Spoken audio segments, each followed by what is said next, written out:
Avant de commencer le discours, je vais appeler le conseil municipal des jeunes et laisser la parole à la présidente de séance actuelle, Maureen Mitoire. J'appelle donc Maureen, Matteo, Cristiano, vous pouvez monter, Célia, Samuel, Aloïs, Léa, Elisa. Je n'ai pas vu Léa, Elisa, effectivement. Donc je donne la parole à la présidente Maureen.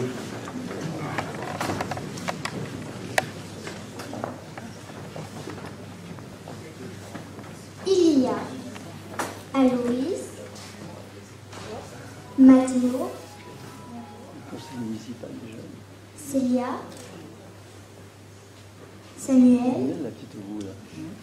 et Cristiano. Bonsoir.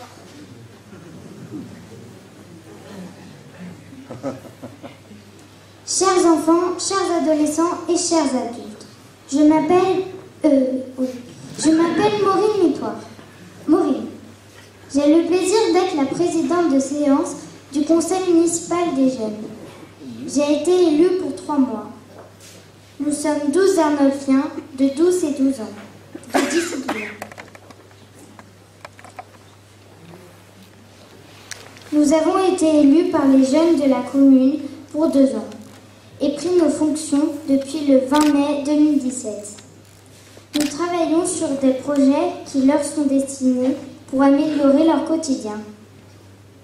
Depuis ces quelques mois, nous avons visité la mairie, rencontré le personnel, les élus et monsieur le maire. Nous avons aussi créé nos 3 commissions, Sport pour un sport pour tous, Aider en s'amusant et la jeunesse solidaire. Nous remercions les jeunes élus du CMJ précédent de nous avoir parlé de leur expérience. Nous avons donné notre avis à la commission environnement sur le gaspillage alimentaire à la cantine et observé la commission urbanisme. Nous avons aidé le CCAS à la distribution alimentaire et à la remise des colis de Noël pour les personnes âgées. Cela nous a rendus heureux de les voir contents. Nous participons à la vie de la commune, aux commémorations, à la remise des médailles, aux bénévoles qui ont aidé à des actions de solidarité et accueilli les nouveaux arrivants. Enfin, nous avons visité la mairie, le centre d'incinération à Warville. J'ai été impressionnée par l'immense montagne de déchets. Cette année, nous continuons à réfléchir sur nos futurs projets et espérons les voir se réaliser. Nous élirons le prochain président de séance du CMJ le 27 janvier à la mairie. Nous vous invitions à y assister. J'ai appris une chose importante au CMJ. Je croyais qu'il suffisait de signer quelques papiers pour arranger la commune. Mais en fait, pas du tout. Il faut de l'argent, du temps, du matériel et des personnes qui s'investissent. En quelques mois, j'ai appris beaucoup plus que je ne savais sur la commune. Le CMJ vous souhaite une bonne année à tous et beaucoup de réussite dans vos projets.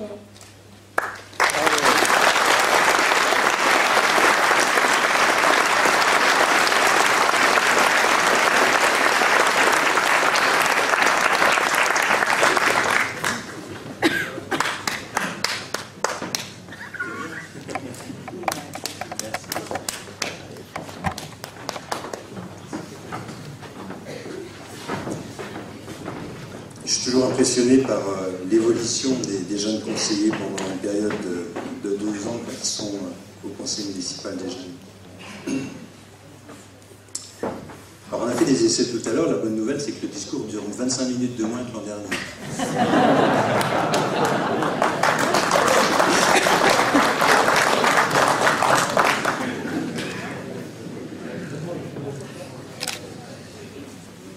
Madame la conseillère régionale, Anne Cabri, Monsieur le conseiller départemental, je pense qu'il ne va pas tarder, Monsieur le président de la communauté d'agglomération Rambouillet Territoire, je pense qu'il ne va pas tarder, j'ai la députée, je ne sais pas si elle va arriver, ça va vraiment être juste, parce qu'en raccourcissant de 25 minutes, je pense qu'elle arrivera après le discours. C'est la difficulté des élus du territoire d'essayer d'aller aux vœux. On est 3 ou 4, voire 5 communes parfois à faire des vœux en même temps, donc c'est très compliqué pour ceux qui doivent faire de la représentation. Donc, je remercie tous ceux qui sont présents, mais qui sont absents aussi et qui sont chez les collègues. Mesdames et messieurs les maires et élus, chers collègues, mesdames et messieurs les jeunes élus, mesdames et messieurs les représentants des corps constitués, Major Berthet, lieutenant Pelletier-Blaise, lieutenant Garnier, mesdames et messieurs les présidents des syndicats, mesdames et messieurs les présidents des associations, monsieur le trésorier payeur, mesdames et messieurs les directeurs et les enseignants des écoles, monsieur le curé Jacques Noah Bicoé, mesdames et messieurs les agents de la commune, chères Arnolfiennes, chers Arnolfiens. Bienvenue à tous à ce rendez-vous traditionnel des vœux de la commune de Saint-Arnoult en Yvelines. C'est un plaisir renouvelé de vous retrouver pour cette cérémonie des vœux, à la fois simple et conviviale, à l'image de notre commune. Le conseil municipal et moi-même, nous vous souhaitons une année 2018 naturellement bonne. Chaque année est marquée par des perspectives et des événements heureux ou malheureux, des douleurs et des bonheurs, ressentis personnellement ou collectivement. Cette cérémonie est l'occasion de nous souhaiter l'énergie, la force et l'enthousiasme nécessaires pour transformer nos vœux en réalité. S'il me fallait n'en formuler qu'un pour cette année, je l'emprunterais à ce proverbe africain: seul, on va plus vite, ensemble, on va plus loin. Notre cap est de nous rassembler pour être plus forts, de privilégier ce qui unit, surtout ce qui divise. Et c'est vrai à tous les niveaux. Sur le plan mondial, qu'il s'agisse de lutter contre les périls environnementaux ou les menaces terroristes ou guerrières, chacun sait bien qu'un progrès durable appelle une détermination collective et une action coordonnée. Au niveau européen, il en est de même. Seul, on peut imaginer des correctifs à une Europe jugée trop technocratique et trop marchande.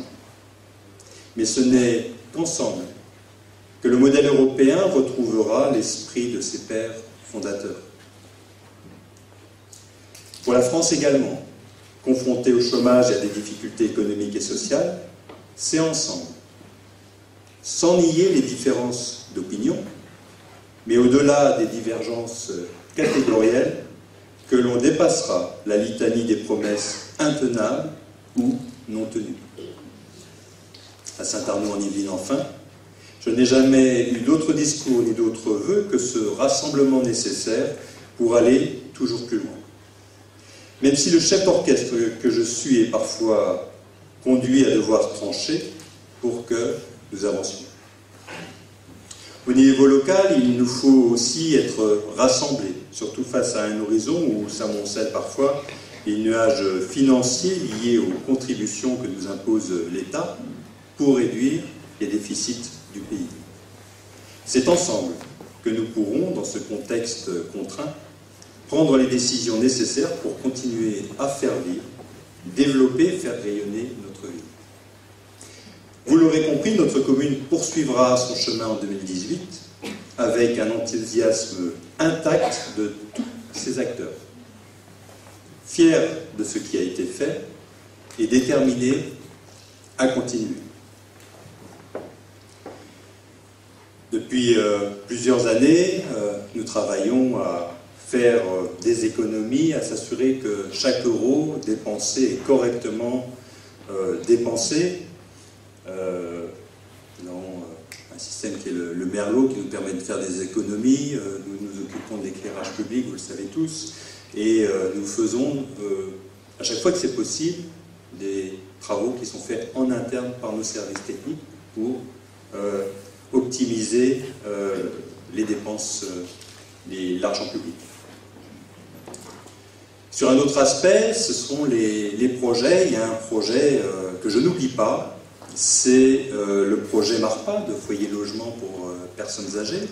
C'est un projet qui avait été lancé en 2006 et qui s'est terminé en 2014 par un non-choix du département, parce que sur des critères objectifs, le département a préféré un autre projet. Ce que je retiens de ça, c'est que, à la fois mes prédécesseurs et mon équipe, nous avons travaillé au total 8 ans pour ne pas avoir de projet finalisé.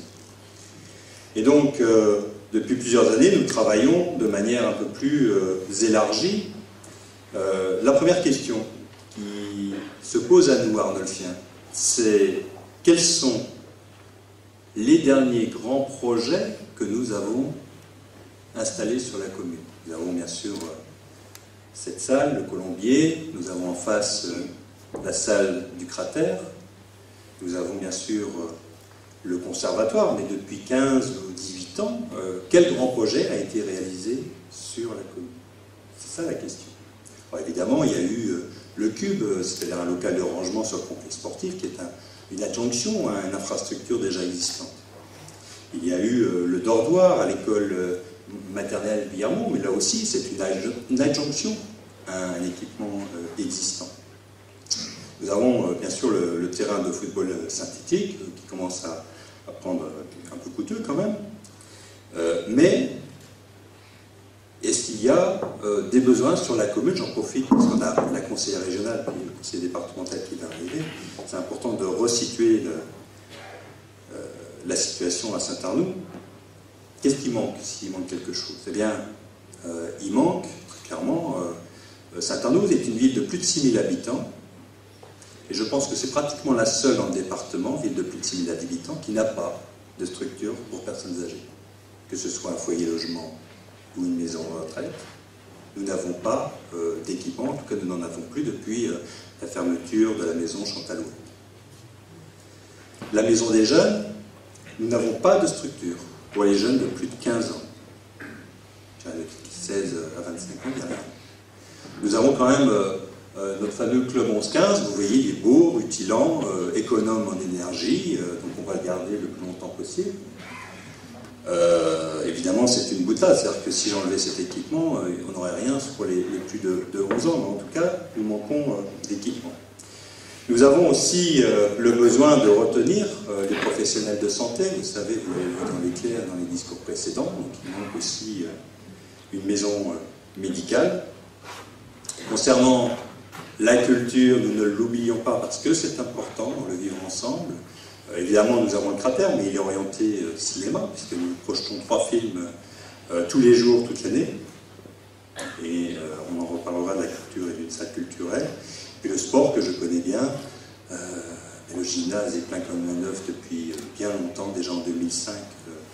On avait travaillé sur l'idée d'un second gymnase, et cette salle des fêtes sert aussi d'annexe au complexe sportif. Donc des projets, évidemment, que nous avons des idées, qu'il manque des infrastructures à Saint-Arnoult, et donc il est temps que nous réussissions à en construire. Donc toute la technique consiste à être organisée pour obtenir ces équipements, y compris en ayant des financements, mais c'est aussi en travaillant en parallèle sur plusieurs projets, parce qu'un projet, parfois, ça peut s'arrêter, et c'est un peu dommage d'arriver au bout de 8 ans, comme le projet Marpas, sans rien du tout. Donc nous travaillons, il ne faut pas vous inquiéter, ça sera ma conclusion tout à l'heure, mais il arrive que l'on travaille en parallèle sur le projet, et l'idée c'est qu'il y en ait au moins un qui aboutisse un jour quand même, le plus tôt possible. Concernant les projets qui sont à la charge de Joëlle Niemi, ma première adjointe, je leur demande comme ça, si vous ne la connaissez pas, si vous ne connaissez pas les adjoints qui s'occupent au quotidien des affaires de la commune, c'est important que vous les identifiez. Alors Joëlle, elle s'occupe de l'urbanisme, déjà un gros dossier, de la voirie, du patrimoine et de l'environnement. On a tendance à croire qu'il est possible de faire dire aux chiffres ce que l'on veut bien leur faire dire. Pourtant, s'il y a un chiffre qui ne trompe pas sur l'état démographique de notre commune, c'est bien celui des enfants scolarisés. 2 fermetures de classes ont eu lieu à la rentrée scolaire 2017. Il est urgent que notre commune conforte son attractivité par le rajeunissement de sa population et l'arrivée de nouvelles familles. Le but est ainsi de renforcer le tissu économique et associatif, mais aussi le maintien de services tels les écoles, la poste, les commerces, les professionnels de santé. C'est dans cette optique que nous souhaitons que ces projets, les projets que vous connaissez, que nous avons lancés, aboutissent. Je parle du projet des 55 logements sur le champ des Pommiers. Je parle de la réhabilitation de la friche de centre-ville avec 2 projets. Le premier, un projet de 94 logements, et le second qui est un projet de 46 logements et avec des espaces commerciaux.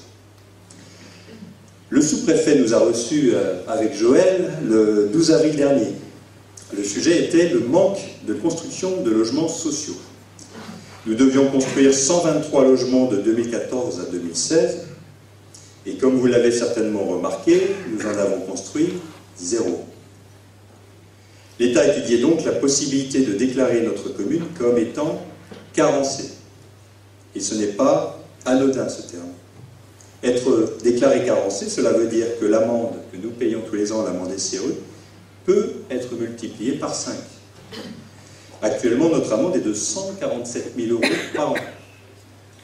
Nous la payons, bien sûr. Mais surtout, notre droit de préemption, et ça c'est le plus important, serait transféré au préfet, lui permettant de construire du logement social à notre place et sur les terrains qu'il a choisis. Heureusement, nous avons pu faire prévaloir auprès de monsieur le sous-préfet tous les projets que nous avons lancés. Il n'y a donc pas de mauvaise volonté de notre commune pour construire, mais construire, ça prend du temps. La réussite de ces projets est donc vitale pour nos finances, comme pour l'avenir de notre commune, car ne l'oublions pas, nombre d'Arnolfiens attendent un logement décent. Concernant le champ des Pommiers, nous attendons la décision du bailleur sur le permis de construire qui est attaqué par des riverains. Concernant le projet communal de centre-ville, nous sommes toujours en phase d'acquisition de terrain et cela prendra encore du temps. Enfin, concernant en centre-ville le projet d'affiliant de 94 logements, rue des Remparts, il y aura une dernière phase de démolition et la construction devrait démarrer en mars prochain avec une livraison prévue pour la fin 2019. L'éclairage public est un autre projet dont s'occupe Joël. À ce jour, 129 points lumineux de type boule ont été remplacés par des lampes LED. Nous en avons 600 à changer au total. Et cette année, j'ai demandé au service de changer 300 points lumineux supplémentaires que nous planifions pour cette année. Je rappelle que ce sont nos services techniques qui font ce travail. C'est fait sérieusement, ils ont toutes les compétences, toutes les habilitations nécessaires, mais on économise chaque euro possible.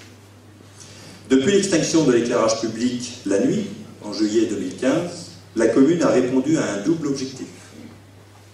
Redonner à la nature son cycle naturel de l'alternance du jour et de la nuit, et également réduire sa consommation électrique. Les nouvelles lanternes entretenues par les services techniques de la commune contribuent à la réduction des émissions de gaz à effet de serre. Les bénéfices de cette extinction sont visibles du ciel. Il est évident que les actions entreprises à Saint-Arnaud-en-Yvelines portent leurs fruits. De manière plus générale, sur les services suivis par Joël concernant l'urbanisme, depuis le 1er avril 2017, certaines demandes d'autorisation d'urbanisme sont traitées par le service instructeur de la communauté d'agglomération Rambouillet-Territoire. La commune demeure signataire des décisions et des actes administratifs et la mairie reste bien sûr le lieu d'accueil des administrés pour l'information du public et l'enregistrement des dossiers.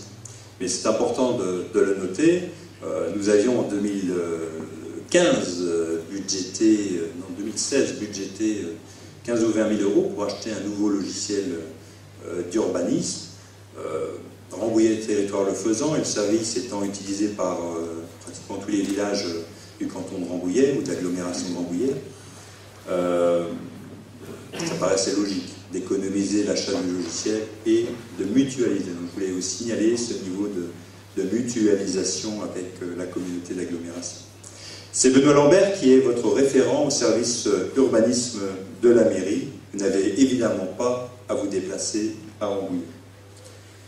Concernant nos bâtiments et notre patrimoine, nous continuons à investir dans leur entretien et leur isolation. Nous travaillerons a modifié la toiture de l'école maternelle Guillermont, et puis aussi corrigé, alors il y a une fuite à l'école maternelle Guillermont, et puis corriger aussi la fuite à l'école maternelle Jeu de Paume. Ce soir, nous avons aussi une fuite dans la cuisine du Colombier. C'est pour vous dire qu'il y a aussi de l'entretien à réaliser.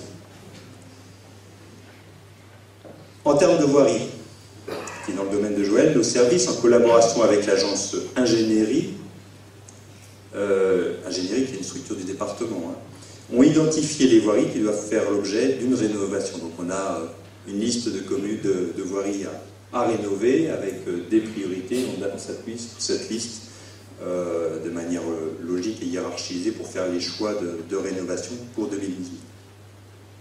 Nous souhaitons la bienvenue à Sandrine Daligo, qui sera votre nouvelle interlocutrice au service voirie. Elle succède à Corinne Lenouaille, qui fait valoir ses droits à la retraite en mars prochain, et que nous remercions pour ses 30 années de service au sein de la commune. En termes d'accessibilité, que ce soit dans le cadre des travaux de voirie ou de bâtiments, nous prenons en compte les besoins des personnes à mobilité réduite. La commission accessibilité, qui a été installée au mois de juillet dernier, s'est déjà réunie 2 fois et continuera à donner son avis sur les projets d'aménagement en cours. Les projets, c'est facile à avoir des idées, puis essayer de les installer. Je peux donner l'exemple, et ça concerne l'accessibilité, de la porte de la mairie. Toujours avec le cabinet ingénierie qui dépend du département, nous avons travaillé à changer la porte de la mairie avec une ouverture automatique et un sas devant pour faciliter la gestion de l'accueil. Ça me paraissait prêt à partir, et l'architecte des bâtiments de France est arrivé. Et alors, il est normal que l'architecte regarde la façade de la mairie, voir si notre projet s'intègre, parce qu'on est quand même une commune historique, quoi. La mairie c'est un peu moins ancienne, mais quand même. Mais alors la réponse a été un peu extraordinaire, c'est que pour qu'il se rende compte si le projet s'intègre bien dans la perspective, il fallait qu'on lui montre tout ce qu'on avait l'intention de faire sur la place du Jeu de Paume. Alors nous, on n'a pas de projet sur la place du Jeu de Paume pour l'instant, donc le projet a été retoqué. Il faudrait avoir un projet d'ensemble avec la place du Jeu de Paume pour pouvoir savoir si on peut changer la porte de la mairie. Voilà le genre de difficultés auxquelles on est confronté. J'ai entendu beaucoup des maires dans les cérémonies des vœux se plaindre des normes et des contraintes de tout type. Voilà, je voulais vous expliquer aussi ce qui se passe. C'est-à-dire qu'on passe du temps, hein. Ingénierie au département passe du temps, nos services passent du temps, Joël passe du temps, et on se retrouve le bec dans l'eau parce qu'on n'a pas prévu de faire refaire la place du Jeu de Paume tout de suite. Il faut la refaire, bien sûr, mais ce n'est pas l'objectif pour l'instant. Un autre exemple, toujours en accessibilité, c'est l'accessibilité des bâtiments. Là, un cabinet a fait la liste de tous les travaux à faire pour rendre accessibles les bâtiments. Il y en a pour 1 200 000 €. Et quand je regarde en détail les propositions qui sont faites, on nous propose un ascenseur parce qu'il y a un étage, par exemple, à l'école Guillermont, ou Canesca, c'est pareil. Évidemment, quand on lit la loi, un ascenseur, parce qu'il y a un étage, c'est pas nécessaire. C'est-à-dire, évidemment, il faut pouvoir accueillir les personnes à mobilité réduite, que ce soit des élèves ou des professeurs. Mais sur nos 2 écoles, nous avons suffisamment de classes qui sont au rez-de-chaussée pour, d'un point de vue organisationnel, accueillir pour tous les niveaux de classe des professeurs et des élèves à mobilité réduite. Donc voilà tout le travail qu'on a à faire en permanence, nous élus, dans toutes les communes, pour éviter des dépenses incongrues. Concernant l'environnement, chaque jour, nous devons réinventer notre manière de vivre ensemble. Nous devons accepter que ce qui était n'est plus ou sera différent. Nous devons faire l'effort de sortir de notre zone de confort. De tout temps, l'humanité a dû faire face, par moments, à de grands changements. Comme nous aujourd'hui, des individus ont dû s'adapter. Cela a pris plus ou moins de temps. Et je reviens là sur un sujet que j'ai abordé à diverses occasions, c'est celui des déchets. Combien de temps allons-nous continuer à jeter sans nous préoccuper de ce que deviennent en réalité les déchets produits? Bien sûr, il y a du recyclage du verre et du plastique par exemple, c'est une bonne chose, mais c'est là un effort largement insuffisant. Il y a beaucoup d'actions qui pourraient être conduites, ne serait-ce qu'en termes de comportement. Celui qui jette son mégot par terre en s'imaginant que les agents de la commune n'ont qu'à le ramasser, ou celui qui prend le temps de photographier une herbe haute sur le trottoir devant sa clôture, fait une réclamation qui est transmise au service technique via une fiche travaux, alors que l'herbe aurait pu tout simplement être enlevée par le demandeur. Voilà le type de questions que nous devons tous nous poser. C'est dans ce cadre que fin 2017, nous avons accueilli une ressourcerie dont l'objectif est de redonner une seconde vie aux objets. Au travers de ce principe, c'est la réduction de la consommation de matières premières et la réduction de production de déchets qui est à l'œuvre. En quelques mois, l'association a déjà beaucoup évolué. En octobre, un Répar Café a ouvert ses portes. Il ouvre tous les mois. Et de plus, cette ressourcerie a redonné vie à des bâtiments communaux désaffectés. C'est aussi dans ce cadre que nous travaillons, particulièrement Joël, à la mise en œuvre d'une charte de jardin partagée, en collaboration avec 2 Arnolfiennes très impliquées dans la vie locale. Ces espaces communaux seront proposés aux Arnolfiens et aux Arnolfiennes qui le souhaiteront pour y jardiner, se rencontrer, faire fleurir des plantes locales. Le service des espaces verts de la commune a implanté un jardin des simples, rue du Bon-Saint-Arnoux, riche de 14 espèces comestibles différentes, sur un total de 97 sujets. Depuis peu, un portique de 5 mètres, équipé de sonomètres, mesure le bruit des avions survolant notre commune. L'association Bruit Paris, à laquelle la commune a adhéré, a réalisé l'installation de ces sonomètres. Cette installation permettra de surveiller et d'alerter les autorités compétentes en cas d'infraction. Merci à Jean-Luc Alison, conseiller municipal, pour le suivi de ce dossier. Il a même fait installer ce sonomètre dans son jardin. Nous avons accueilli au service technique un nouveau chef des services techniques. Malheureusement, il nous quitte à la fin du mois. Pourtant, son travail était apprécié. Alors bien sûr, je l'ai reçu pour essayer de comprendre pourquoi il partait aussi vite. Et ce que j'ai compris, c'est qu'à Saint-Arnoux, nous étions particulièrement gâtés. Et même très gâtés. Je veux dire par là que nos services techniques sont très régulièrement, si ce n'est pas en permanence, interrompus dans leur travail pour aller faire des activités qui ne sont absolument pas urgentes. Quand on oublie de commander des tables pour une manifestation qui est prévue depuis 1 an, quand on oublie de commander un barnum, quand on demande de changer, de déplacer des tables parce qu'on a oublié de les prévoir à l'avance, évidemment que ça perturbe tout le travail des services techniques. Et dans nos écoles également, il y a une surutilisation, une sursollicitation de nos services techniques. Alors ceux qui savent, qui me connaissent, à chaque problème sa solution, et donc on va devoir agir parce qu'on ne peut pas accepter à un moment où on internalise une partie du travail de voir nos services techniques interrompus en permanence pour des choses qui ne sont pas urgentes. Déplacer des arbres qui obstruent les rues après une tempête, évidemment c'est urgent et on le fait tout de suite. Déplacer une table de là à là, d'ailleurs on n'a même pas besoin d'appeler les services techniques, on peut le faire soi-même. Donc on va agir, on va changer certains numéros de téléphone portable, et avec tout le respect que j'ai pour les bénévoles des associations, je vais leur demander aussi de mieux planifier auprès de Laurine Montois à l'animation les besoins qu'ils ont pour leur manifestation. Je donne un exemple, on est le 19 janvier, pour moi, 19 janvier, toutes les manifestations jusqu'au 19 mars sont déjà organisées, tout ce dont vous avez besoin en termes de logistique auprès de la commune est déjà commandé, on ne peut pas le faire 3 jours avant. Et on améliorera la qualité du travail de nos agents si on planifie un peu mieux les besoins en matériel et en logistique auprès de la commune. Je remercie Joël Niemi qui suit tous ces dossiers. Vous voyez, je n'ai parlé que d'elle pour l'instant, j'ai déjà parlé un peu longuement, donc ça fait beaucoup de travail fait. Je te remercie beaucoup Joël pour ce suivi quasi quotidien. Oui, vous pouvez applaudir parce que...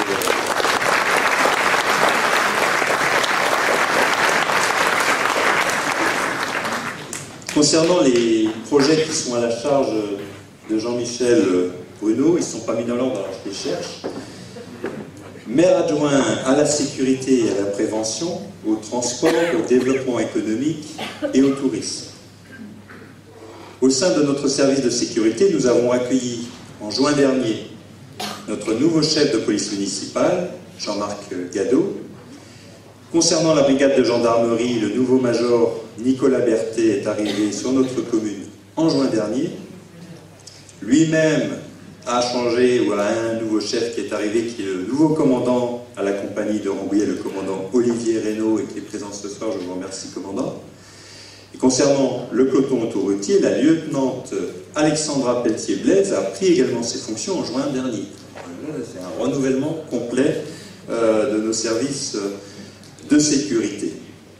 Et je peux vous dire qu'au bout de 7 mois, c'est plus que de la satisfaction que j'ai vis-à-vis de tous les personnels que je viens de nommer, parce qu'ils font un excellent travail dans l'action, mais aussi dans le retour d'informations auprès de Jean-Michel et de moi-même.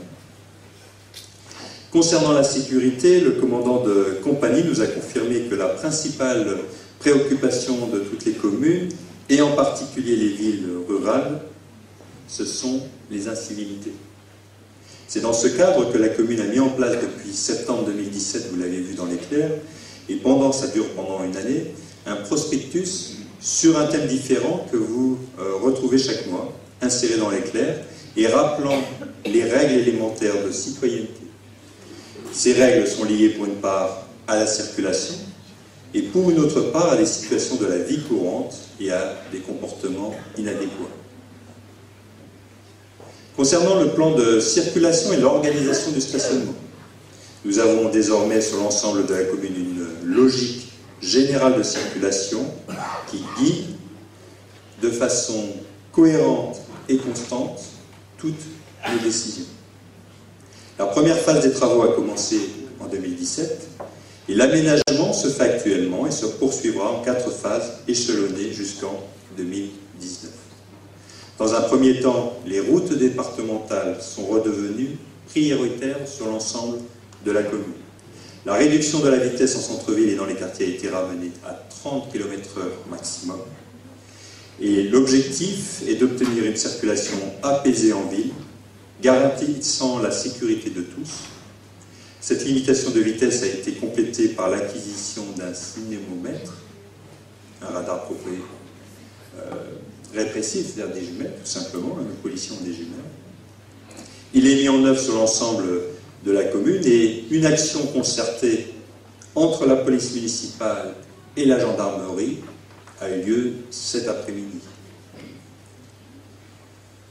Pour dire que les services vraiment travaillent bien et en plus ils le font ensemble. J'avais depuis le mois de septembre indiqué que je souhaitais que ce radar répressif protège d'abord les entrées de ville qui sont à 50 km/h, on ne les changera pas. Cet après-midi a eu lieu la première verbalisation pour des excès de vitesse dans les zones à 30 km/h. Nous constatons d'ores et déjà une baisse moyenne de la vitesse de 3 à 10 km/h selon les rues. Je rappelle que nous avons 2 radars pédagogiques qui nous permettent, parce qu'ils sont informatisés, nous permettent d'avoir les moyennes de vitesse dans les rues. Donc on sait parfaitement où les personnes, où certains roulent trop vite et on sait où il faut agir. Concernant le stationnement, la zone verte va être étendue courant 2018. La zone verte, c'est la zone à 30 minutes. Et nous créerons des places de stationnement rue des Remparts et rue du Lavoir. Tout ça, c'est l'application du plan de circulation adopté l'an dernier. Nous commencerons prochainement l'implantation sur la rue de la Martinière de 2 écluses définitives. Les écluses, ce sont ce qu'on appelait des chicanes. Les chicanes en plastique vont être remplacées par du lait. Puis nous aménagerons les carrefours de la mairie et de celui de la rue Sainte-Scaribelge, c'est-à-dire que nous allons supprimer les 2 feux pour sécuriser les piétons, les écoliers, les collégiens et les vélos. C'est-à-dire qu'il y aura une infrastructure avec des plateaux traversants. Il n'est pas question de supprimer les feux sans aménager ces carrefours. Dans le domaine de la prévention, toujours géré par Jean-Michel, la prévention des crises et des risques naturels, le plan Neige et Verglas, arrêté en 2016, a été mis à jour. De plus, la commune engagera cette année un plan de sauvegarde communal afin de faire face à tout aléa météorologique, industriel, chimique ou autre. En général, quand on parle plan de prévention, les gens pensent beaucoup paperasse et regardent leurs chaussures en disant pourvu que ce soit moi qui vais le faire. Et franchement, je remercie Jean-Michel pour toute la qualité du travail qu'il effectue. Je peux dire que le plan Neige et Verglas a demandé beaucoup de travail, il est très détaillé. On est capable de recevoir 400 personnes dans notre gymnase, 400 personnes qui seraient par exemple bloquées par la neige sur l'autoroute, les affichettes d'information sur les directions, les tables, les tapis, la nourriture, le transport, deux partenaires, la SAVAC et Transdev, et puis pour la nourriture, U-Express et Simpli, ont signé des conventions avec la commune et sont prêts à intervenir à notre appel à l'aide. Merci Jean-Michel pour tout ce travail. Pour ce qui concerne les transports, la compétence a été reprise par la communauté d'agglomération de Rambouillet-Territoire. Nous poursuivons aussi la préparation avec l'agence ingénierie du dossier de mise en accessibilité des 14 arrêts de bus de la ligne 10. Qu'est-ce que ça veut dire? C'est qu'en fauteuil, les bus, Transdev me l'a dit, les bus sont tous équipés de rampes. Par contre, ce sont nos arrêts de bus qu'il faut rehausser. Il faut faire combien? 14 ou 18 cm, c'est ça, hein? Pour 18 cm, 14 et 18, c'est ça, centimètres, pour pouvoir déployer la rampe et permettre aux personnes à mobilité réduite d'utiliser les transports. En ce qui concerne le développement économique, Jean-Michel reste en contact avec les entreprises et notamment les commerçants. Merci à Jean-Michel pour son expertise et sa technicité sur ces dossiers. Merci beaucoup.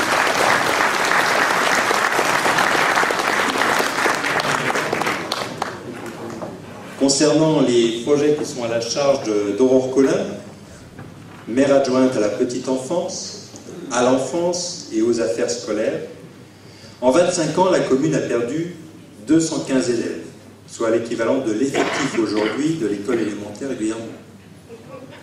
Mais nous avons, c'est quelqu'un de Guillermont qui vient de rigoler, mais nous avons comptabilisé encore 543 élèves à la rentrée 2017, je vous rassure. Concernant les rythmes scolaires et l'éventuel retour à la semaine de 4 jours de classe, le comité de pilotage composé de parents, d'enseignants et d'élus va mener prochainement un travail de concertation, comme c'est l'habitude dans notre commune, afin de construire la nouvelle organisation dans le meilleur intérêt des enfants. La réflexion principale cette année concerne la restauration scolaire. Nous travaillons à faire évoluer notre marché de restauration avec un double objectif, consistant à la fois à améliorer la qualité gustative des repas qui seront proposés, essentiellement de produits bio, de produits locaux et de produits labellisés, respectant la saisonnalité, mais également en visant à réduire les déchets produits par la restauration collective, tant en termes de déchets d'emballage que de déchets alimentaires. Nous souhaitons également mettre en place dès la rentrée prochaine et dans l'ensemble de nos écoles un nouveau mode de restauration en remplacement du service à table, c'est-à-dire un système de self-service qui doit améliorer l'autonomie des enfants et favoriser le bien-être à table. Là, il y a du travail. Concernant l'informatisation dans les écoles, je ne vais pas revenir sur toutes les explications que j'ai données les années précédentes, et puis vous les avez dans les éclairages successifs, mais nous continuons à investir en 2018. Et dans le courant de l'année, nos 2 écoles élémentaires seront équipées d'un ordinateur pour moins de 3 enfants. C'est les objectifs, la tendance qu'on avait définie il y a 3 ans avec les enseignants, je les avais tous reçus. Donc au moins un ordinateur pour 3 enfants dès cette année, un ordinateur portable, un ordinateur tactile, un ordinateur qui démarre en 8 secondes parce que les enseignants n'ont pas le temps d'attendre que l'ordinateur démarre, un ordinateur qui est en permanence chargé en électricité parce que les enseignants n'ont pas le temps de s'occuper des problèmes de charge de batterie. Et donc ces ordinateurs portables, ils sont intégrés dans des armoires fabriquées par nos services techniques avec des rails, etc. Donc on fait toujours à l'économie, mais intelligemment. Et je dois dire que les écoles commencent à 6 mètres. C'était même eux qui nous ont demandé plus d'ordinateurs. Et nous fait la demande au conseil d'école du mois d'octobre, 90 de plus. On a fait des bons, on a dit on va suivre, parce qu'on a dit qu'on allait vers cette tendance à l'informatisation. Parallèlement, nous n'achetons plus de logiciels. On refuse d'acheter ce diktat à des grandes sociétés, souvent américaines, qui demandent des redevances tous les ans. Ça, on ne fait plus. Nous, notre boulot à la mairie, c'est de fournir nos enseignants en infrastructure. Donc, toutes les écoles sont équipées, les câblages réseau informatique ont été changés l'an dernier, il y a du Wi-Fi dans toutes les classes, il y a un interrupteur pour débrancher le Wi-Fi si le professeur le souhaite, ils ont accès à Internet par des serveurs sécurisés que nous avons mis en place il y a 2 ans et demi, ils utilisent les moyens pédagogiques de l'Académie de Versailles. Il y a une école qui a demandé un environnement numérique de travail un peu spécifique. Ils nous ont présenté le devis, 60 €, on a accepté, on s'est dit on va quand même dépenser 60 € pour l'environnement de travail. Ça permet aux professeurs de travailler avec les élèves, les parents ont accès à des informations, mais vraiment on s'oriente sur l'infrastructure, parce que l'objectif c'est de se dire est-ce qu'on devra un jour avoir un ordinateur par enfant? C'est la question qu'on se posait il y a 3 ans. Cette année, ça sera 1 pour 3. Je tenais de nouveau cette année à remercier tous les agents qui œuvrent dans les écoles et pour nos enfants. Les équipes vont cette année encore connaître des changements, puisqu'on va changer le système de restauration, puisqu'on va changer les rythmes scolaires, et je les remercie pour leur implication et leur adaptation au quotidien. Dans le domaine de l'enfance et de la petite enfance, nous souhaitons la bienvenue à Cassandre Morin pour l'accueil de loisirs des 3 à 11 ans. Les copains d'abord, nous restons satisfaits par le travail fait par Léo Lagrange dans notre centre de loisirs. Une boulette, hein, c'est pas copains d'abord, mais bon. Je tiens à remercier Aurore. Il y a quelque chose qui n'est pas dans le discours. Et bon, je pourrais le dire pour tous les adjoints, mais Aurore a une qualité particulière, c'est une qualité d'écoute auprès des enseignants, auprès des parents, et vraiment, elle fait un excellent travail avec les enfants aussi. Elle fait un excellent travail auprès des scolaires. Merci.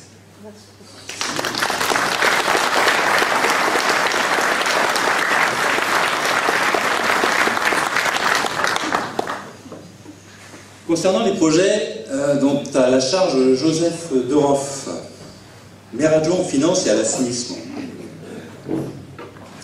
Notre commune, il s'en va de plus en plus loin, approche là. Notre commune a voté pour l'année 2018 un budget primitif de 8 millions d'euros, dont 1,5 million sera consacré aux investissements. On doit faire partie des 6 ou 7% de communes qui votent leur budget au mois de décembre. C'est de plus en plus difficile, mais on arrive encore à le faire. Et malgré les contraintes financières, nous n'augmenterons pas les impôts. Voilà. Donc, on verra. Les élus et les agents administratifs se mobilisent pour exploiter toutes les possibilités de financement proposées par l'État, par la région, Gérard Cabri, et par le département. Je ne sais pas si Georges est... Ah ouais, si je suis désolé, il y a la lumière qui gêne un peu, mais je salue Georges Bénizet, conseiller départemental, et Marc Robert, président de la communauté d'agglomération de Rambouillet-Territoire. Je vous les présenterai tout à l'heure. Je ne vais pas relire la même chose, donc je ne vais pas ici refaire la liste des grands projets, vous les connaissez, les mandats, surtout sur l'aspect financier, ils sont déjà connus. Un certain nombre a démarré. Peu importe, c'est ce que je vous disais au début, que certains projets avancent moins vite que d'autres. Il arrivera sans doute même que certains seront abandonnés si les financements ne sont pas là. Mais l'important pour nous, c'est de garder le cap et d'être en capacité de saisir toutes les opportunités à venir. Merci Joseph pour sa clairvoyance dans l'élaboration des budgets.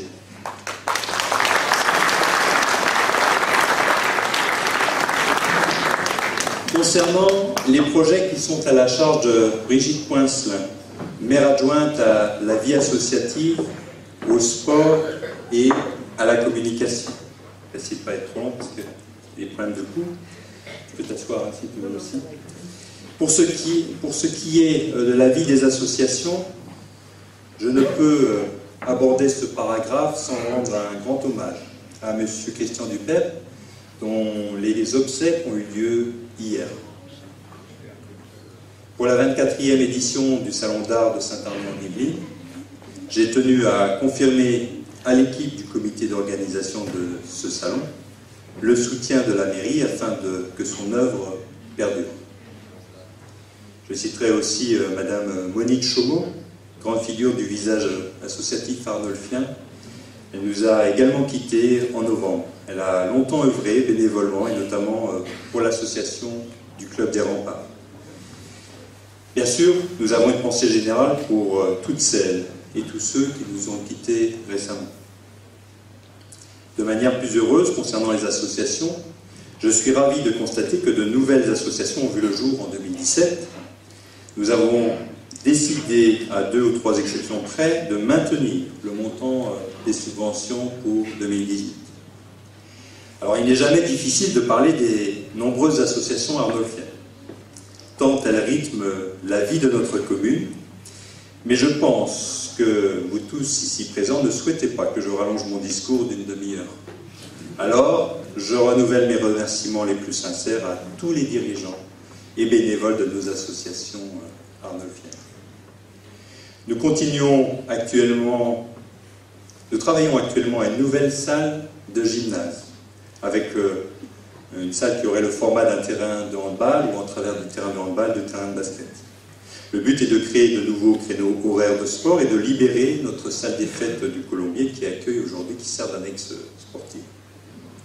Brigitte s'occupe également de la communication et notamment du magazine L'Éclair, du site internet et des réseaux sociaux.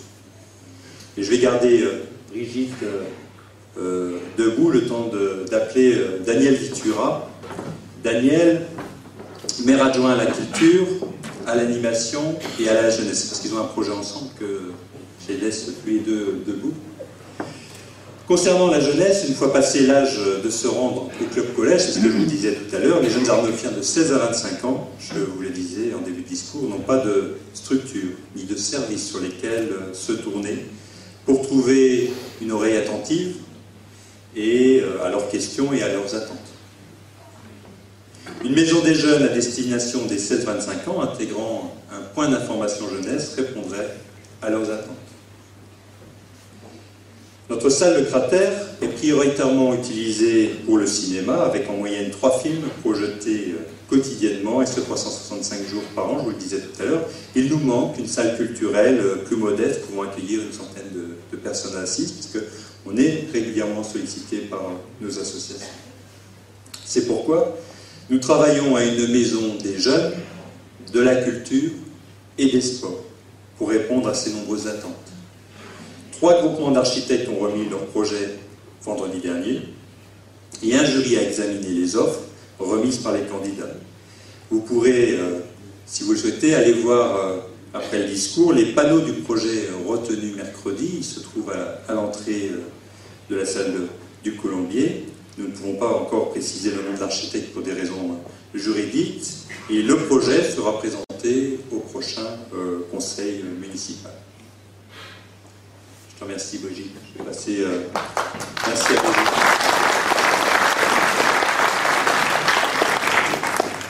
Concernant la jeunesse, le club collège a été repris en gestion directe par la commune depuis le 1er janvier 2018. La volonté de la mairie d'accompagner les jeunes arnolfiens âgés de 17 à 25 ans jusqu'à leur envol dans la vie adulte a été marquée également par l'organisation de la première fête de la jeunesse au Colombier le 25 juin. Depuis quelques mois, Christelle Cadet, du service jeunesse de la mairie, recense auprès des jeunes de cette tranche d'âge leurs besoins et leurs attentes. Au niveau culturel, le premier salon du livre arnolfien s'est réuni en septembre et une seconde édition est déjà prévue en septembre 2018. À l'occasion du salon des livres, le Lions Club de Dourdan a offert 2 boîtes à livres qui sont situées pour l'une dans le parc Alstenau et pour la seconde face à la médiathèque sur la place du Jeu de Paume. La culture et les animations sont souvent à l'honneur à Saint-Arnaud-en-Yvelines. Vous avez le choix entre notre cinéma, la médiathèque qui a fêté ses 20 ans en 2017, les animations communales, la poésie, les concerts, les spectacles, la peinture, la sculpture, la lecture, le théâtre, la musique classique, merci au conservatoire géré par Rambouillet Territoire, ou la photographie. Vous pouvez choisir, et si votre temps le permet, vous pouvez tout prendre. Et pour cette année 2018, nous accueillons le 6 avril prochain dans le cadre du festival Jazz à toute heure, Charles-Élie Couture. D'autres concerts auront lieu à la maison Elsa Triolet à Ragon. Une pièce de théâtre est également prévue en novembre sur le thème du centenaire de la guerre de 14-18. Merci à Daniel Vitura pour le suivi de ces nombreux dossiers. Merci.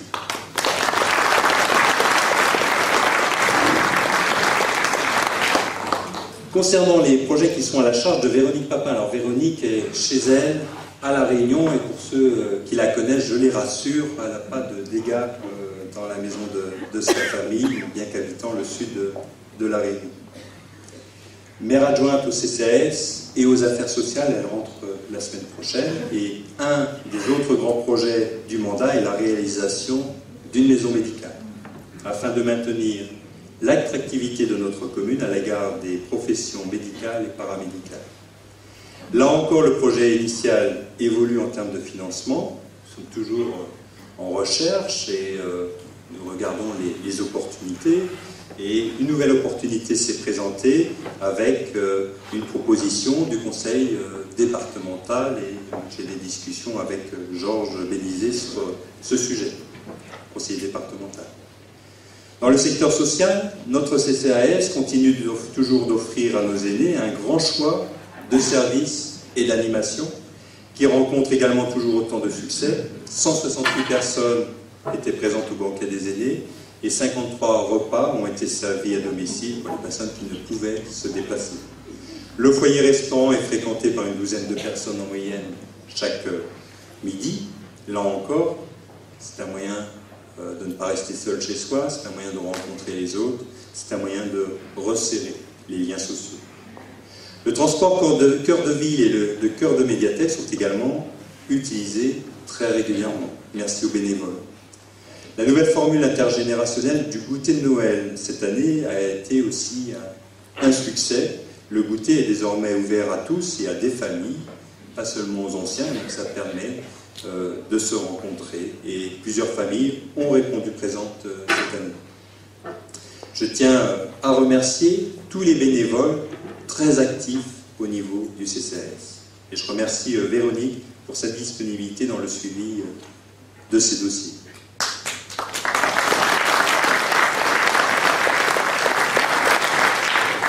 Concernant les projets qui sont à la charge de Pierre Couble, maire adjoint aux nouvelles technologies de l'information et de la communication, les actions de Pierre et sa technicité sont essentielles dans le quotidien de la commune, que ce soit dans le travail de communication en mairie, par la mise en place d'un système de rendez-vous en ligne pour les passeports et les pièces d'identité, pour les administrés, c'est en place depuis hier, vous pouvez aller sur le site de la commune, que ce soit dans le travail de communication en mairie, par la mise en place d'un système de rendez-vous en ligne, je lis le même paragraphe, mais aussi par l'installation d'écrans d'information. Les écrans ont déjà été installés, vous l'avez vu depuis déjà un certain temps à l'accueil de la mairie, et également au cratère. Nous installerons d'autres écrans bientôt, chez UP Express et à Saint-Ly-Marquette. Je vous ai déjà expliqué comment on avait installé les écrans, Pierre m'a dit ça fait 3 fois que tu le dis, tu ne vas pas le redire ce soir, parce que je ne sais rien. Enfin, il m'avait trouvé des ordinateurs à 5 € et on les avait testés et ça fonctionnait, mais je ne le redis pas. Bon. Un autre sujet très attendu par les Arnolfiens, il s'agit du déploiement de la fibre optique sur Saint-Arnaud-en-Yvelines. Nous suivons de près le calendrier de déploiement de la fibre optique sur Saint-Arnaud-en-Yvelines. Pierre va à une réunion bientôt sur ce sujet avec les collègues des autres communes. Merci encore une fois à Pierre Coupe pour sa technicité dans ce domaine. Vous êtes vraiment beaucoup.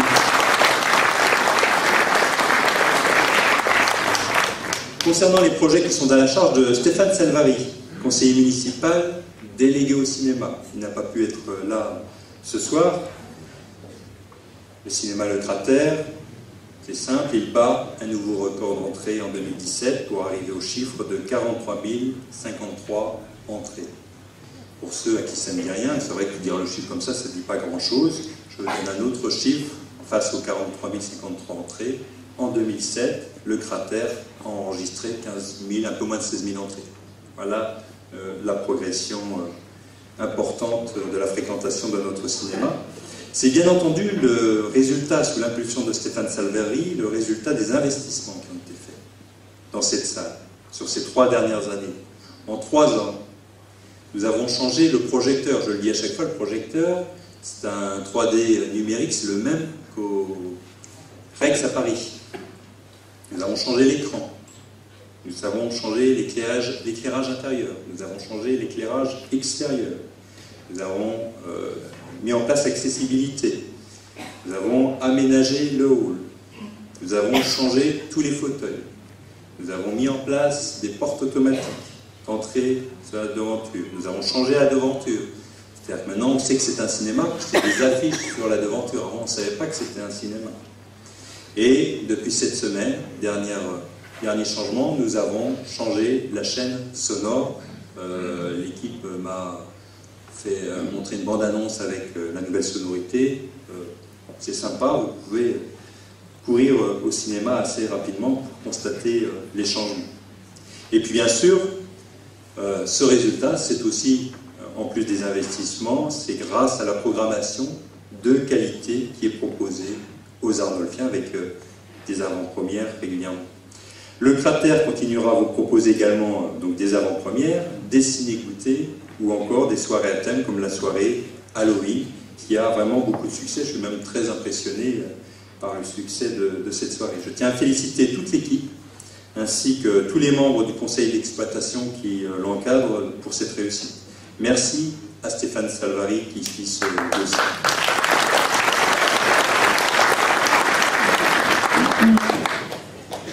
C'est marqué pour finir en haut de la page. Je tiens à remercier tous nos agents qui, dans tous les services, font avancer notre commune. Pendant que les uns agissent au quotidien au bénéfice des Arnolfiens, d'autres travaillent sur les dossiers de fonds et sur leur financement. Beaucoup ont vu nos méthodes de travail évoluer. La plupart ont compris que l'environnement des collectivités territoriales a changé et qu'il faut accompagner cette évolution. Merci donc à tous nos agents et à tous les services de la mairie sous la direction de la directrice générale des services, Madame Patricia Gillot. Il y en a qui auront remarqué que, je ne sais pas, j'ai toujours la même directrice générale des services depuis que je suis là, elle est arrivée avant moi. Ça fait déjà 6 ans. Enfin, un grand merci à tous mes collègues élus qui travaillent à mes côtés et qui œuvrent dans un esprit constructif pour le plus grand bien de la commune. Ce sont des dizaines de réunions en commission, en conseils municipaux, qui ont lieu chaque année pour échanger, arbitrer et décider. Les choix ne sont pas toujours aisés et c'est le débat qui permet de faire les meilleurs choix.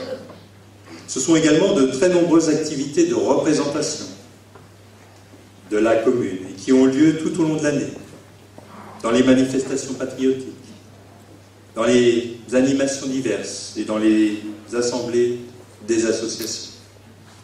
Je le rappelle régulièrement, mais tout ce travail effectué peut avoir lieu parce que c'est souvent le conjoint ou la conjointe qui souvent supplée à la maison. C'est vrai pour les activités au conseil municipal, mais aussi pour nombre d'activités professionnelles et nombre d'activités bénévoles. Merci donc à toutes celles et tous ceux qui œuvrent dans l'ombre pour le bien collectif. Je remercie toutes les associations, les commerçants, les entreprises qui font vivre notre ville tout au long de l'année. C'est grâce à vous que notre ville est une ville animée et vivante. Merci également à toutes les entreprises avec lesquelles nous travaillons et qui répondent parfois dans l'urgence aux besoins de la commune. Concernant le buffet, on se rapproche, hein, tout a été acheté auprès de nos commerçants, c'est la deuxième année, et je suis intransigeant là-dessus, parce que ce n'était pas le cas avant, il faut le dire. Auprès de U-Express, la boulangerie, à la Fournée de Saint-Arnoux, la cave des Remparts, et si on fait ces achats, c'est quand même notre maître d'œuvre Pascal et ses équipes qui le confectionnent. Merci à lui, merci à son équipe, merci également à Saveur Jardin pour la décoration florale de la salle et aussi à l'équipe des espaces verts.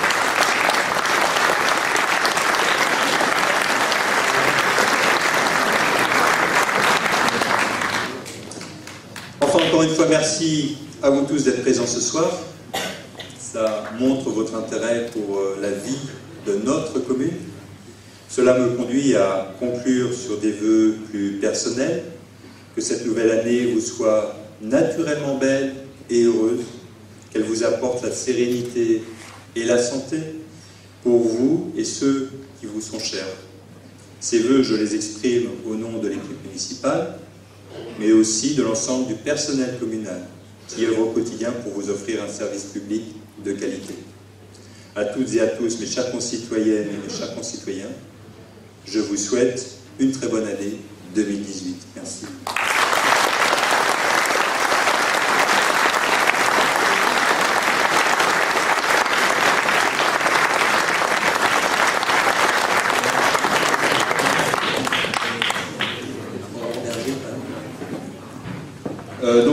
Je vais demander s'ils veulent bien nous rejoindre à Madame la conseillère régionale, Anne Cabri, de bien vouloir nous rejoindre.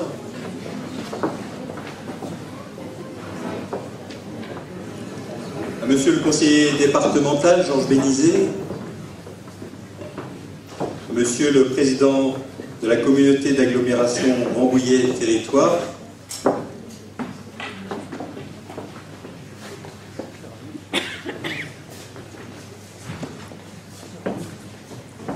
Et puis, si les maires veulent venir aussi, les collègues que j'ai vus ici ou là, ils peuvent aussi nous rejoindre. J'ai vu le maire de Louviers, le maire de Pontévras. Je crois que Abby a dû s'absenter parce qu'ils ont une manifestation à 20h30. Donc Jean-Louis Marthe est excusé, son premier adjoint aussi était là.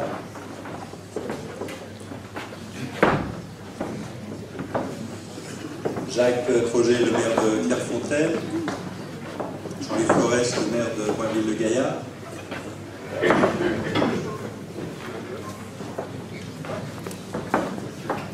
Ah, il se cache.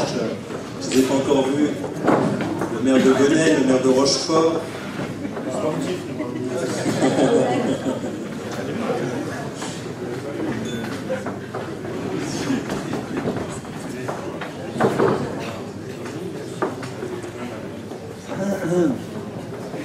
Voilà, et donc c'est l'occasion pour eux aussi de s'adresser à vous. Donc je vous remercie d'avoir tous ceux qui sont là d'être présents au vœu de Saint-Arnaud-en-Yvelines ce soir. Et dans l'ordre protocolaire, je propose à Monsieur le Président de la communauté d'agglomération de Rambouillet Territoire, Marc Romer. Cher Marc, je te cède la place.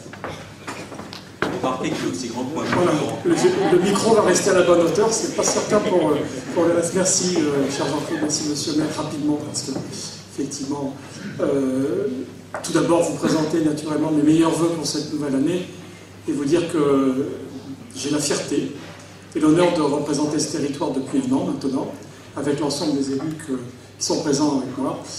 En quelques mots, parler de 2017, et je ne parlerai que de 2017 naturellement, puis des perspectives pour 2018. 2017, c'est une année très particulière pour l'agglomération, vous le savez, puisque la fusion a eu lieu entre trois agglomérations, enfin une agglomération et deux comités de communes, ce qui fait qu'aujourd'hui nous représentons 36 communes, près de 80 000 habitants, et surtout il a fallu reconstruire complètement une agglomération, puisqu'une fusion vous amène à tout mettre à plat et à tout reconstruire. Reconstruire dans des conditions qui ont été difficiles, je l'admets, et qui m'engagent, qui nous engagent tous, cher Jean-Claude, et l'ensemble des maires composant le territoire, d'élaborer un projet de territoire qui nous soit commun et qui nous soit partagé. Je pense qu'il manquait cette étape et qu'elle est nécessaire, indispensable. Donc tous nous serons pour les premiers mois de l'année, et ça va prendre quelques mois, je pense, à devoir construire un projet de territoire. Un projet de territoire, c'est très simple, mesdames et messieurs. C'est pour les 10 ans à venir déterminer le cap du territoire. Il faudra qu'il soit le plus partagé possible. J'espère l'unanimité, en tout cas la majorité, de façon à pouvoir poursuivre le travail de l'agglo, le développer, en précisant une chose qui m'est très chère, mais je crois qu'elle est partagée par beaucoup de maires ici. Il y a sans doute l'unanimité, c'est que le cœur de la vie démocratique et de nos territoires passe par les maires, par les mairies. Et que le territoire doit être au service des mairies et non pas le contraire. Donc c'est aussi à travers cette démarche que nous allons élaborer ce projet de territoire avec une ligne de conduite aussi importante, c'est que je crois qu'on apprécie beaucoup ce territoire, son identité, et que, en tout cas, ce qui devra nous guider, c'est de ne pas modifier, voire d'améliorer, de ne pas détruire ce que nous avons construit depuis des décennies sur ce territoire. Alors ça, ce sont aussi des vœux que je crois sont partagés par nous tous, et je vous réitère aussi, comme tout à l'heure, en démarrant en quelques mots de discours, encore une excellente année 2018.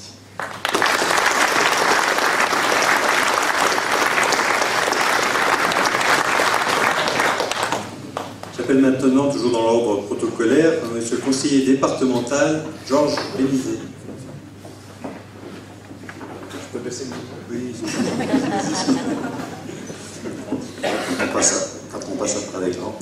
Déjà, je voudrais remercier votre maire de m'avoir invité, puisqu'avant tout, c'est les vœux de monsieur le maire et de son conseil municipal. Donc, vous souhaitez une bonne année 2018. Savoir que nous avons commencé à travailler un peu ensemble, puisque on a parté avec mon ami Anne Cabri. À l'heure actuelle, ce sont les deux instances à qui il reste encore un peu d'argent. Vous avez remarqué. Je l'ai entendu dans le discours. Monsieur le président de Rambouillet Territoire parlait donc de tout ce qui allait se passer au niveau de ce territoire. N'oublions pas non plus que nous avons un travail important à mettre en place, puisque le département, depuis donc la fin de l'an dernier, a pris une option très importante en votant donc, au niveau du conseil au niveau de la ruralité, que la capitale de la ruralité serait à Rambouillet. Donc ça donnera encore un peu plus de force pour travailler sur les cantons ruraux. Il faut savoir une chose, on avait abordé avec monsieur le maire de Saint-Arnoux, même si aujourd'hui on ne se rend pas compte que les médecins sont bien sûr nombreux, mais nous allons dans les 5 à 10 ans à venir arriver devant un désert médical. Donc on a abordé cette problématique avec votre maire, qui avait un projet, je pense, un projet plus privé au tout début. Et il y a eu une étude très importante de fait au niveau des cantons ruraux, pour voir avec d'ailleurs l'ARS, les services régionaux de santé, et Saint-Arnoux fait partie des communes qui sont bénéficiaires, puisque dans 5 à 10 ans, malheureusement, vos médecins prendront leur retraite. Donc il faut déjà anticiper pour mettre en place, je dis, avec et grâce le conseil départemental, une maison médicale sur Saint-Arnoux. On a un exemple d'ailleurs qui est assez intéressant sur notre canton, puisque le maire de... Il baisse, oui, mais si tu veux, je peux me baisser. Au niveau de Bonnel, qui a déjà un peu, lui, engagé, et ça marche d'ailleurs très très bien. Par contre, il va falloir trouver un ou deux médecins qui seront les éléments importants pour prendre en compte ce projet. Donc on y travaille, on réfléchit. Il semblerait que ça fait partie de la zone bleue, Saint-Arnoux. Donc on va continuer à travailler. Je sais que monsieur le maire a d'autres projets. On verra, parce qu'on a, il est vrai, quelques moyens à l'heure actuelle. au détriment de ce que l'État a pu faire, puisque même si les communes ont été très attaquées au niveau des dotations, je ne voudrais pas vous rassurer, mais nous aussi au niveau du département, puisque nous avons perdu quand même, en début de mandat, 20% de notre budget. Bon, c'est une bagatelle, c'est 200 millions. Avec les mêmes obligations, puisque je parlais du côté médical, mais nous avons aussi en charge tout ce qui est le social.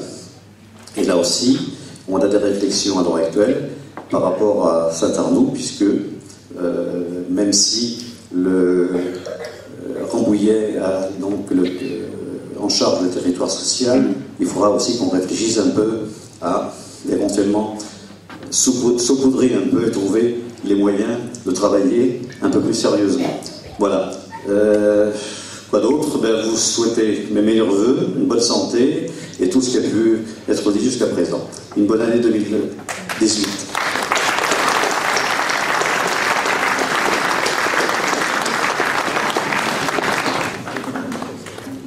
Merci Georges. Je vais demander à notre députée, Madame Aurore Berger, de bien vouloir nous rejoindre. Alors c'est compliqué, je vous le disais, en début de discours, il faut faire le tour des communes, des vœux en parallèle, donc voilà un peu la situation. J'appelle Anne Cabri, conseillère régionale.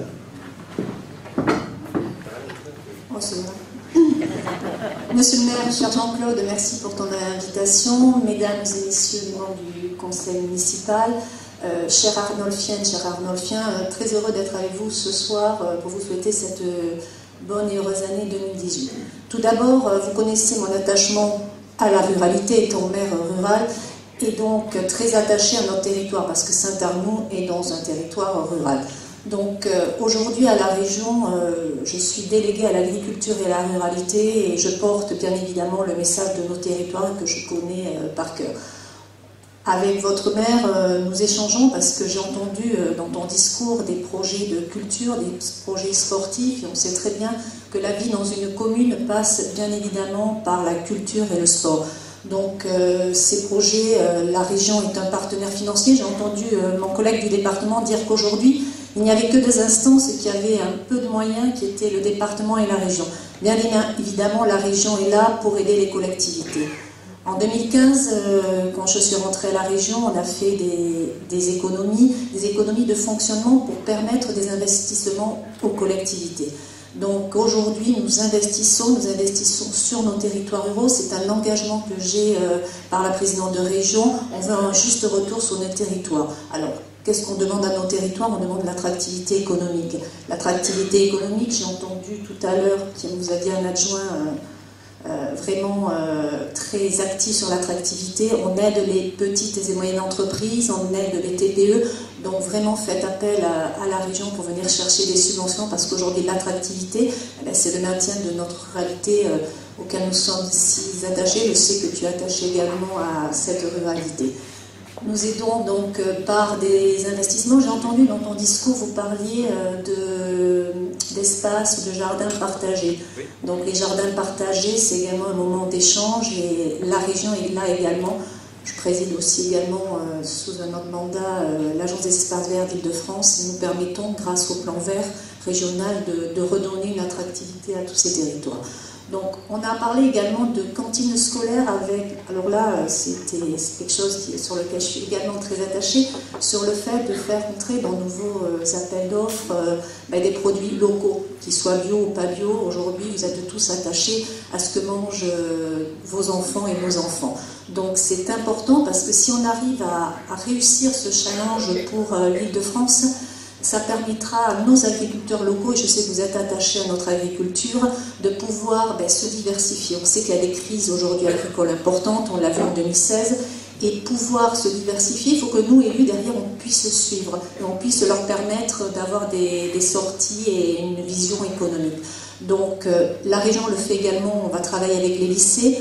Le département de Seine-et-Marne est plus en avant que les Yvelines, mais je sais que mon cher conseiller départemental y travaille également pour que les collèges puissent également ouvrir leur appel d'offres, et donc tous les maires qui sont présents ici y travaillent également. Donc on va quand même dans le même sens, et c'est ça l'intérêt, on travaille pour l'intérêt général des collectivités. Enfin, pour terminer, parce que je ne vais pas être très longue, je voulais juste vous faire part d'un problème qui est très important aujourd'hui pour nos collectivités. Et vous savez, en politique, même si on a des divergences, on sait se rassembler pour les causes nationales. Aujourd'hui, nos 8 présidents de départements, qui soient de sensibilités différentes, vont dans le même sens pour défendre notre région métropole. Alors ça ne vous parle peut-être pas, mais juste ce que je voulais vous dire en 2 mots, c'est qu'il ne faut pas oublier notre ruralité. Parce que si demain, l'État décide de faire une métropole à l'échelle du Grand Paris en excluant la Grande Couronne, donc Saint-Arnoult, on va perdre des moyens et on va surtout perdre de l'attractivité économique. Il ne faut pas oublier que l'Île-de-France est 30% de notre produit intérieur brut. Donc c'est quand même une richesse, et cette richesse, elle n'est pas faite uniquement dans Paris et sa petite couronne, elle vient également de la Grande Couronne. Donc étant une élue de la Grande Couronne, étant attachée à notre ruralité, qu'elle soit des Yvelines, de Seine-et-Marne, ou de l'Essonne ou du Val d'Oise, il faut vraiment que tous les élus se battent pour défendre cette région métropole, parce que dans les grandes métropoles, on serait la seule région qui aurait une identité urbaine et rurale. Et je sais que tous les élus ici présents sont attachés à cette ruralité. Donc voilà ce que je voulais dire au niveau de un petit peu la politique régionale. Et enfin, pour terminer, je vous souhaite une très belle et heureuse année 2018, la santé bien évidemment, et du bonheur. Et du bonheur pour tout le monde, parce que vous le méritez bien. Merci.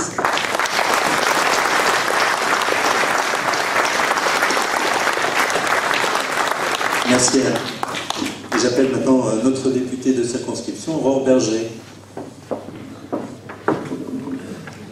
Oui, On n'a pas tout à fait la même taille. Monsieur le maire, mesdames et messieurs, madame la conseillère régionale, monsieur le conseiller départemental, monsieur le président de l'agglomération, messieurs les maires, mesdames et messieurs les élus, j'imagine qu'il y a parmi vous dans la salle beaucoup de présidents d'associations, de forces de sécurité et de secours, donc je vous salue évidemment toutes et tous.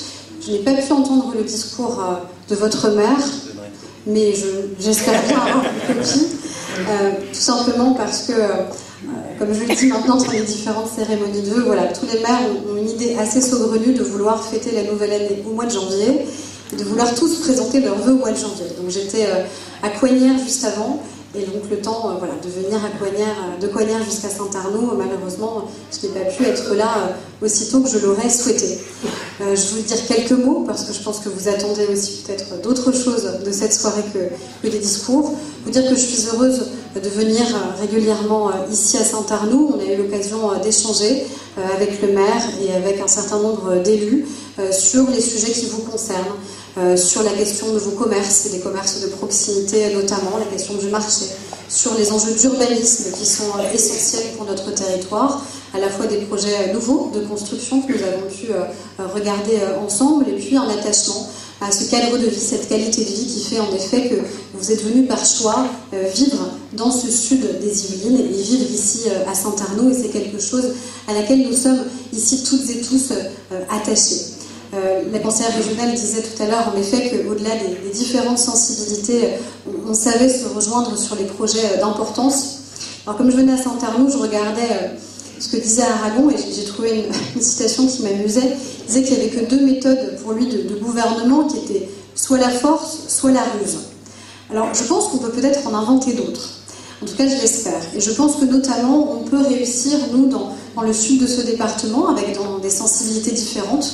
Nous étions, il y a quelques mois encore, opposés l'un à l'autre, mais nous savons dialoguer, discuter et échanger ensemble, et je pense que c'est ça qui démontre aussi la vitalité d'un territoire, et le fait que nous sommes avant tout là pour vous, et pour nous battre pour des projets qui nous importent. Et bien, ici, dans le sud du département, moi je l'ai dit à plusieurs reprises, je ne souhaite pas qu'on devienne une grande réserve de foncier disponible, parce que quand justement on parle de ruralité, quand on parle non seulement de l'attachement à notre agriculture, évidemment, mais quand on parle de cet attachement à notre qualité de vie, eh bien, on ne doit pas juste être une terre supplémentaire à urbaniser. Alors, je ne sais pas quelle est la bonne solution administrative. On a beaucoup de strates qui se sont empilées. Je ne suis pas certaine que toutes ici et tous, vous sachiez quelles sont les compétences à la fois d'une mairie, d'une agglomération, d'un département, d'une région, d'une métropole. L'idée, c'est surtout d'arriver à faire un ensemble qui est un ensemble cohérent, qui respecte l'identité de nos territoires et qui leur permette à chacun de se développer et d'être de plus en plus attractif. Parce que Paris c'est petit finalement, et Paris ne peut pas à elle seule se suffire et concentrer à la fois tous les niveaux de services. On parle notamment de la question des transports qui revient régulièrement. J'en ai parlé que ce soit à la région, qui fait un travail important de renouvellement des transports, ou que ce soit avec Guillaume Pépi, parce qu'on a quelques sujets quand même qui sont importants. Donc voilà, moi j'ai pas la réponse aujourd'hui administrative qui doit être apportée. Je sais en tout cas que c'est pas un millefeuille supplémentaire qui doit être créé, parce qu'il faut d'abord parler des projets qu'on a envie de défendre pour ce territoire avant de poser la question des différentes strates qui devraient le recouvrir. En tout cas, moi, c'est la philosophie qui est la mienne et qui est, je pense, de bon sens et qui peut être partagée. Voilà les quelques mots que je voulais vous dire pour le territoire. Vous dire qu'évidemment, je suis à la disposition de chacune et de chacun d'entre vous, comme je travaille avec vos élus, pour tous les sujets qui vous semblent importants, pertinents et que nous pourrions porter ensemble pour créer cette équipe aussi dans le sud du département qui nous permettent encore une fois d'allier ruralité, attractivité, solidarité. Je pense que ce sont des mots qui ont du sens ici sur le territoire. Je ne vais pas faire plus long. Je vous souhaite surtout à chacune et à chacun d'entre vous une très belle année, qu'elle soit pour vous tous la réussite de vos projets, qu'ils soient personnels ou professionnels, associatifs, parce que je sais qu'ils sont nombreux ici à Saint-Arnaud à se développer. Une très belle année à chacun et merci pour cette invitation.